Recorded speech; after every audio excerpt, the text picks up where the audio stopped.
Now that story's been scotched, as only part of contingency planning.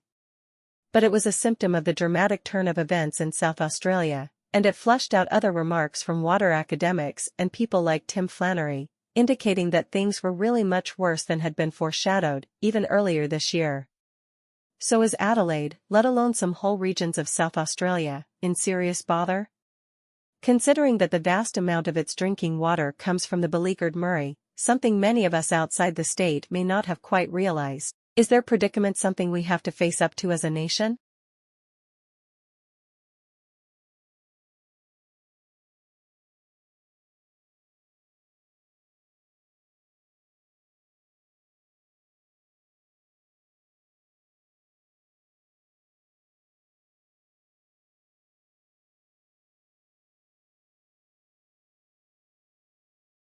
All around the world, significant parts of our cultural heritage are by pollution, neglect, carelessness, and greed. In learning the importance of our history, we come to understand the need to protect significant remains from the past so that future generations can come to understand their heritage.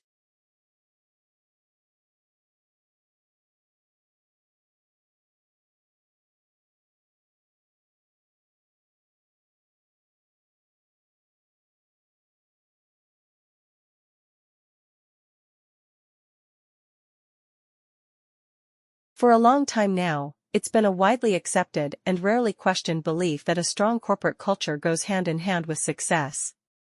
However, a recent study has cast some doubt on this principle. After all, the authors of the report argue for culture. A company's build-up may be strong, but wrong. There is little point in every employee marching to the same tune if they are all marching in the wrong direction.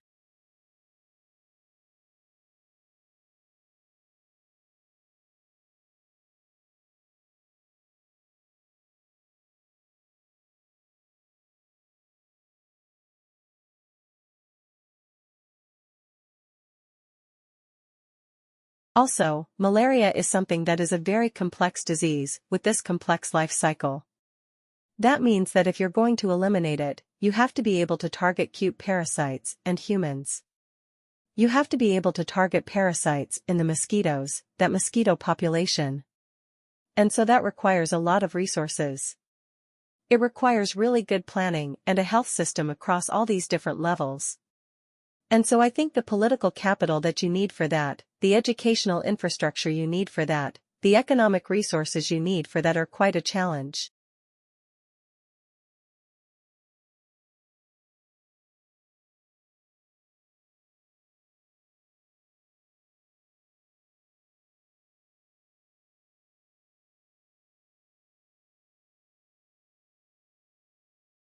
There are some common reasons to explain why early civilizations developed in different places and different times around the world.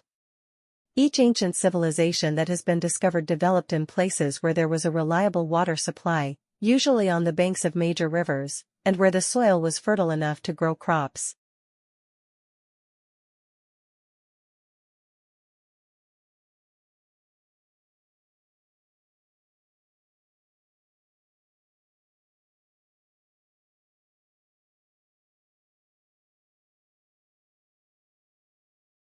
We can gain an accurate knowledge of the past only if we know the age of the different sources being investigated. Without this information, historians and archaeologists could not be sure of the order in which different areas were settled, used, and abandoned. They would not always be sure if a particular object was real or forgery.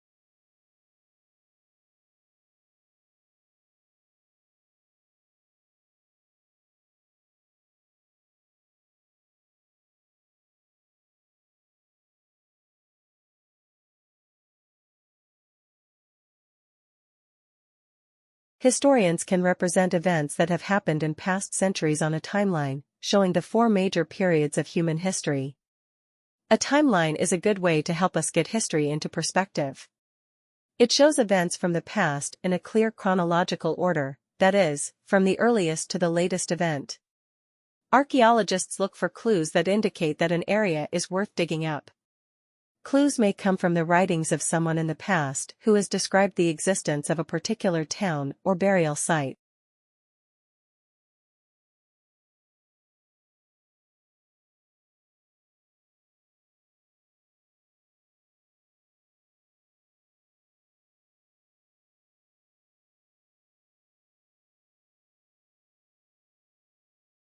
Ebola virus, the bacteria that causes plague, a pandemic strain of flu. If any of these pathogens could be turned into bioweapons by terrorists or rogue nation-states, they would threaten humanity.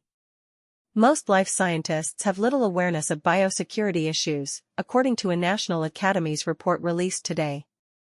And it says there are multiple shortcomings in the systems designed to stop potentially risky research from being published.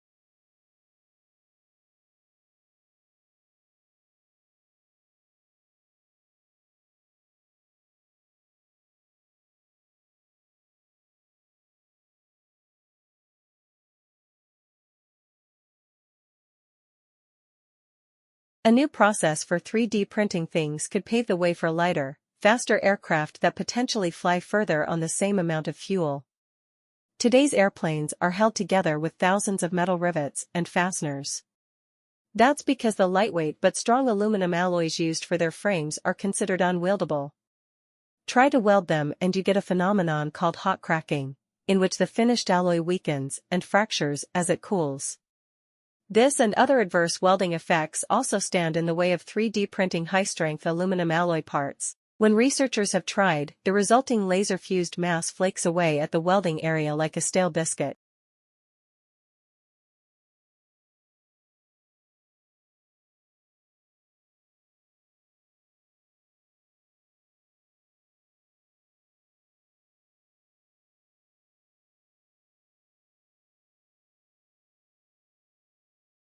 Popular ride-sharing firm Uber has had its license to operate in London revoked in a surprise move by the city's regulator.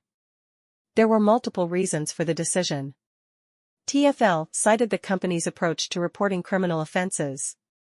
In August, a senior officer within London's Metropolitan Police Service wrote to TfL about Uber's slowness to report a passenger's accusation that her driver had sexually assaulted her.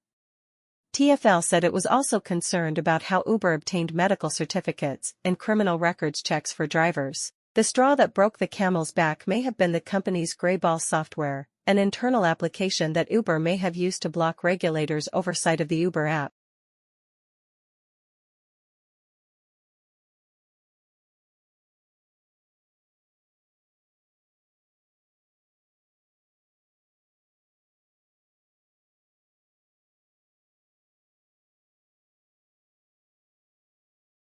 All earthquakes look the same when they start, making it unlikely we will be able to predict which will cause the most devastation from early observations. Early warning systems rely on seismometers picking up tremors and sounding the alarm for nearby cities before major shaking starts. Even a few seconds warning can make a lot of difference, both for individual people and for organizations like hospitals. For example, Mexico's early warning system gave everyone a 10 to 15-second heads-up before Tuesday's magnitude 7.1 earthquake.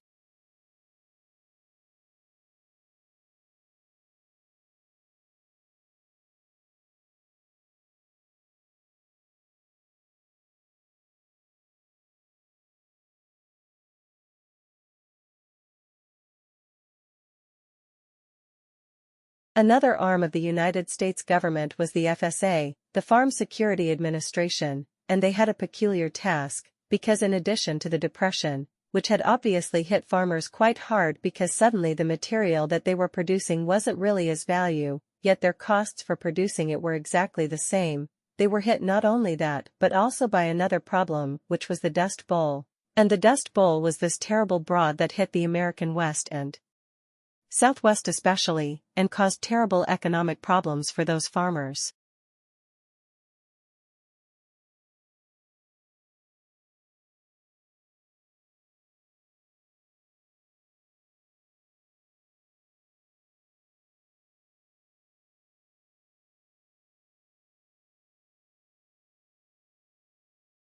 I'm going to argue that the tremendous increases in productivity that we associate with the Industrial Revolution originate not so much from changes in science or technology or new inventions, where England was far from unique, as from changes in attitudes towards morality, towards what constituted the good. Attitudes towards property, which became in England individuals long before it did on the continent. Attitudes toward the proper role of government. And together, these attitudes constitute much of what the Luddites were protesting against.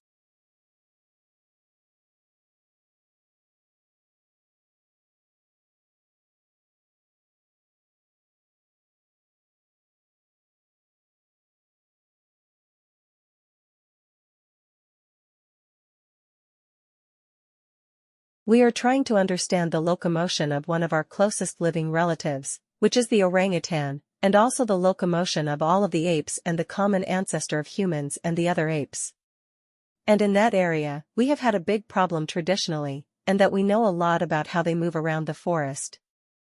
I've been out to the forest and spent a year recording the different types of locomotion they use, but we have no idea about the energetic cost of how they move around the forest and the solutions that they find to problems of moving around the canopy. And what we're doing here is using the park or athletes as an analogy for a large-bodied ape moving around a complex environment and getting them to move around in the course that we've made that they've never seen before. And we're going to record their energetic expenditure while they're doing it.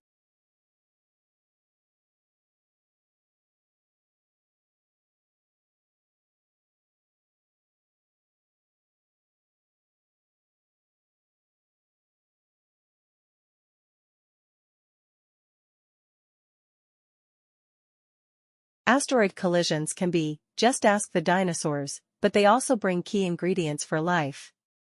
Super-Earths can draw them to nearby worlds.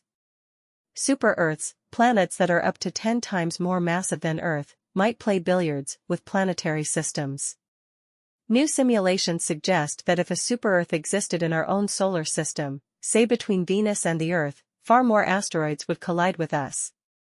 But that isn't necessarily a bad thing, if the timing is right.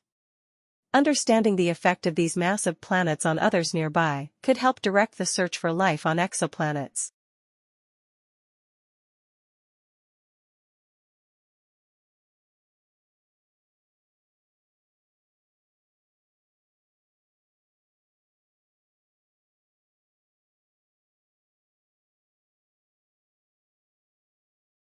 It's tough to pick a familiar face out of a crowd, but focusing on a known voice in a noisy room is easy. And a new study scanned volunteers' brains to look at how we solve the so-called cocktail party problem. The work is in the journal Nature. Researchers recorded the activity of the subjects' cerebral cortexes while playing them sentences spoken by different voices. First, the subjects listened to individual sentences and reported key features of each one. Then, they heard two different sentences played at the same time, but had to listen to and recall details from only one voice. Each voice drew a particular response from the auditory cortex. And even with an extra sentence playing simultaneously, researchers saw that the cortex responded specifically to the voice that the subject was focusing on.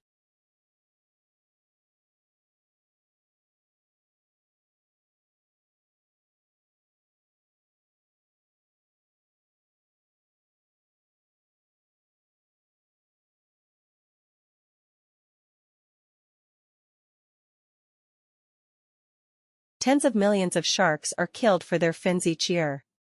It's not just a tragic abuse of the animals. It's bad business. They're basically swimming dollar signs, whether you're trying to kill them for their meat or their fins or you're interested in looking at them for ecotourism. That's Austin Gallagher, a doctoral student at the University of Miami. I spoke with him on February 26. We did some calculations and the results were remarkable. We determined that the average shark was worth about $200,000 over the course of its life, and when you compare it to finning that animal, a one-time extractive use, seeing it for diving is worth about 40% more.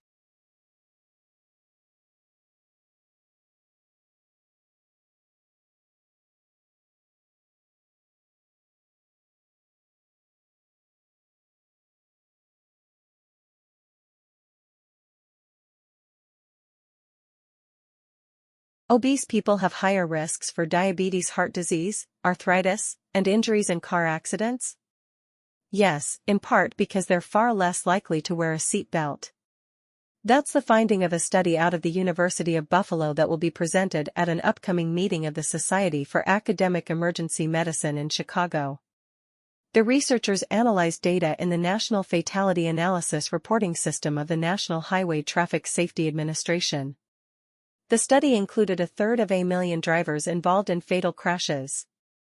2 years ago, the research group found that morbidly obese people were 56% more likely to die in a car crash than normal weight car occupants. The new study revealed that drivers of normal weight are 67% more likely to wear a seatbelt than are obese drivers, which could account for at least part of the increased death risk.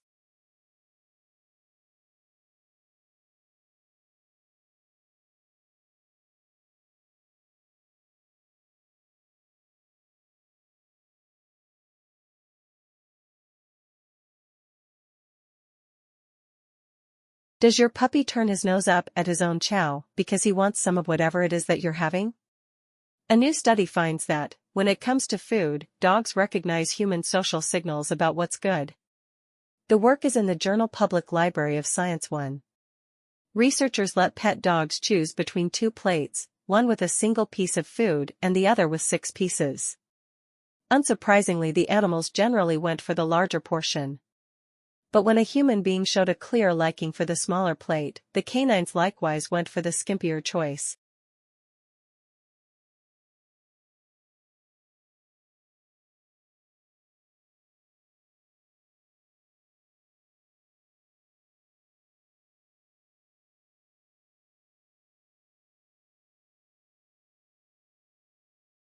The dogs apparently recognized and responded to the human's social cues. And not all cues were equally effective. When the human approached but did not touch the smaller portion, dogs ignored the attention-drawing gesture. For a social signal to influence behavior, it had to demonstrate intention. And the most effective cues also involved communication, such as looking from the food to the dog and back while talking encouragingly. For dogs, choosing a bite may depend on another's bark.